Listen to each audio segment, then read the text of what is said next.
দুপুরের মেঘ আর তারপরে বৃষ্টি, দেখো ঝমঝমিয়ে বৃষ্টি হলো দুপুরবেলাতে। আর এই যা গরম পড়েছে তাতে করে এইরকম একটু বৃষ্টি খুব দরকার ছিল, সঙ্গে কিন্তু ঝোড়ো হাওয়াও ছিল। তো চলো বন্ধুরা, কেমন আছো?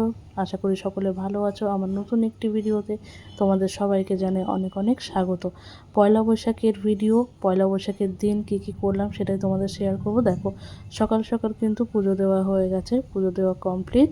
আর এখানে দেখো ফল মিষ্টি দিয়ে কিন্তু ঠাকুরকে ভোগ দেওয়া হয়েছে। আজ নতুন বছরের প্রতিটি দিন মঙ্গলময় হয়ে উঠুক সকলের, ঈশ্বরের কাছে এটাই কামনা করি। তো চলো, আজকে পয়লা বৈশাখের দিন সকালে হয়েছিল ছোলার ডাল, নারকেল আলু দিয়ে ছোলার ডাল আর লুচি, আর রুটিও ছিল। তারপরে দেখো চলে এসেছি মেন রান্নাতে। আজকে হবে মাটন। তো মাটনটাকে ম্যারিনেট করে দেওয়ার জন্য প্রথমে দিয়ে দিলাম লবণ। মাটনটাকে প্রথমে পরিষ্কার করে নিয়েছি, তারপরে লবণ, তেল আর বাদবাকি যে সকল মশলা আছে সেগুলো দিয়ে ভালো করে ম্যারিনেট করে রাখবো। দেখো দিয়ে দিয়েছি লবণ, তেল, হলুদ, আর এখন দিয়ে দেওয়া হচ্ছে লঙ্কার গুঁড়ো। অবশ্যই লঙ্কার গুঁড়ো এখানে আমি 1 চামচ পরিমাণে ব্যবহার করছি।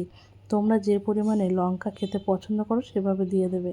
আর দেখো পেঁয়াজ কুচি করে নিয়েছি, আর গোটা রসুন খেতে আমার ভীষণ ভালো লাগে, সেজন্য কয়েকটা গোটা রসুন, আর দেখো বেশ কিছুটা পেঁয়াজ, আর কাঁচা পাকা লঙ্কা বাটা, আদা বাটা, আর এখানে দেখো ধনে বাটা, ধনে গুঁড়ো, সেটাকে তোমরা চাইলে গুঁড়ো মশলাও ইউজ করতে পারো। আর এখানে দিয়ে দিয়েছি জিরে গুঁড়ো। মাংসটাকে খুব ভালো করে ম্যারিনেট করে নেব। সময় থাকলে তোমরা মাংসটাকে 1 ঘন্টা মতো ম্যারিনেট করে রেখে দেবে, চাইলে টক দইও দিতে পারো, তবে আমি টক দইটা ব্যবহার করিনি। আর এখানে দেখো রান্নাটাও বসিয়ে দিয়েছি। এখানে তেল গরম হয়ে গেলে তেজপাতা, শুকনো লঙ্কা, জিরে ফোড়ন দিয়ে পেঁয়াজটাকে দেখো লাল লাল করে ভেজে নিয়েছি। আর এখন দিয়ে দিলাম টমেটো, রসুন কুচি, কিছুটা রসুন বেটে নিয়েছি, আর কয়েকটা দেখেছো তোমরা ম্যারিনেটের সঙ্গে আমি মাটনের সঙ্গে মেখে নিয়েছিলাম। তো এটাকে ভালো করে ভেজে নেব। আর আজকে রান্নাটা হচ্ছে উনুনে, কারণ অনেক দিন ধরে উনুনে মাটন রান্না করা হয় না, সে কারণেই। তো দেখো এখন মশলাটা অনেকটাই ভাজা হয়ে গেছে, পেঁয়াজটা, আর এখন দিয়ে দিলাম 1 চামচ পরিমাণে চিনি। তো তোমরা যারা চিনিটা অ্যাভয়েড করতে চাও করতেই পারো, না চাইলে না দিতেই পারো।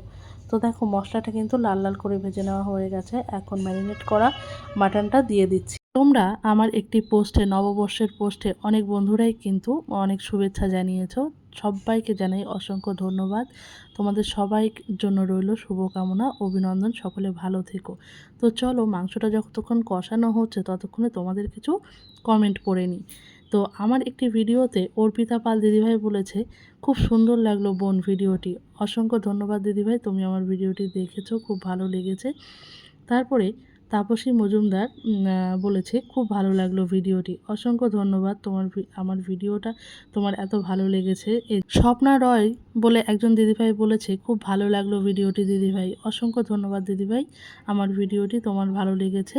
তারপরে সাধনা হালদার দিদিভাই জানিয়েছে, নতুন বছরের শুভেচ্ছা রইল দিদিভাই, পাশে থেকে এগিয়ে যেতে সাহায্য করো, আমার ছোট্ট পরিবারের সঙ্গে যুক্ত হওয়ার আমন্ত্রণ রইল। একদম অসংখ্য ধন্যবাদ দিদিভাই, আমন্ত্রণ জানার জন্য নিশ্চয়ই চলে যাব। তোমাদের কমেন্ট পড়তে পড়তে অনেকটাই কিন্তু রান্নায় এগিয়ে গেছে। আর ম্যারিনেট করার সময় লবণ দিয়েছিলাম আমি কিন্তু পরিমাণ মতো, আর ঝোলের উপরেও দেখো একটু লবণ দিয়ে দিলাম। অবশ্যই তোমরা টেস্ট অনুযায়ী তোমাদের মতো লবণটাকে দিয়ে দেবে। তোমাদেরকে একটা জিনিস দেখাই, তোমরা এটা কারা কারা পছন্দ করো অবশ্যই কিন্তু কমেন্টে জানিও।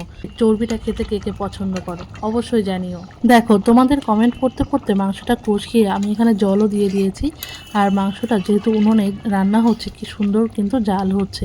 তো যাই হোক, চলো মাংসটা কিন্তু প্রায় হয়েই এসেছে, গরম মশলা দিয়ে নামিয়ে নেব। এর মাটনটা দেখতে কেমন হয়েছে অবশ্যই কিন্তু কমেন্টে জানিও। আর দুপুরের খাওয়া দাওয়া কমপ্লিট হতে না হতে এখানে অনু কিন্তু রেডি হয়ে গেছে, ও আজ যাবে বাড়িতে। ও কয়েকদিন এসেছিল, পয়লা বৈশাখের কয়েকদিন আমরা অনেক আনন্দ মজা করে কাটালাম। চড়ক পূজা দেখলাম, চড়ক মেলায় ঘোরা হলো, বেশ আনন্দ মজা করেই কিন্তু কাটলো। যাই হোক, কাল থেকে স্কুল রয়েছে, সেজন্য ওকে বাড়ি চলে যেতে হচ্ছে। যাবার সময় সকলেরই কম বেশি একটু মন খারাপ হয়, সেজন্য সামনে গরমের ছুটি পড়লে আবার নিশ্চয়ই আসবে। চলো ওকে একটু এগিয়ে দেওয়া যাক। তো দেখো ও কিন্তু এখন বেরিয়ে যাবে। আমাদের এখানে তো কালবৈশাখী ঝড় বৃষ্টি শুরু হয়ে গেছে। তোমাদের ওখানে কি খবর অবশ্যই জানিও। যা গরম পড়েছে এই মুহূর্তে বৃষ্টিটা কিন্তু ভীষণ দরকার। আর আজকের এই ছোট্ট ভিডিওটি তোমাদের কেমন লাগলো অবশ্যই জানিও। ভালো লাগলে লাইক কমেন্ট করো, মতামত জানিও।